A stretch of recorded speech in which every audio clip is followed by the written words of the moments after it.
మహాభారతంలో ధర్మరాజు కంటే కర్ణుడే గొప్ప దాత అని అందరూ అంటారు. కాని ఎందుకో తెలుసా? దీని వెనక శ్రీకృష్ణుడు చూపిన ఒక రహస్యం ఉంది.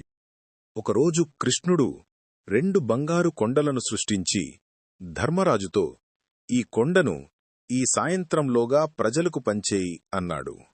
ధర్మరాజు ప్రతి ఒక్కరినీ పిలిచి కొండను జాగ్రత్తగా సమాన భాగాలుగా తవ్వి పంచడం మొదలుపెట్టాడు.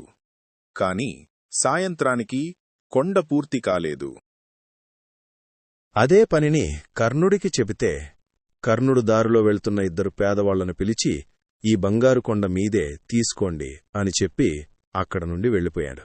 క్షణాల్లో పని పూర్తయింది. అప్పుడు కృష్ణుడు అన్నాడు, ధర్మరాజు బంగారం మీద మోహంతో దాన్ని తనది అనుకుంటూ లెక్కలు చూసి పంచాడు. కాని కర్ణుడు ఆ బంగారాన్ని మట్టితో సమానంగా చూసి ఏమాత్రం ఆలోచించకుండా ఇచ్చేశాడు. నీతి: దానం చేసేటప్పుడు నేను ఇస్తున్నాను అనే అహంకారం ఉండకూడదు. అప్పుడే ఆ దానానికి నిజమైన విలువ.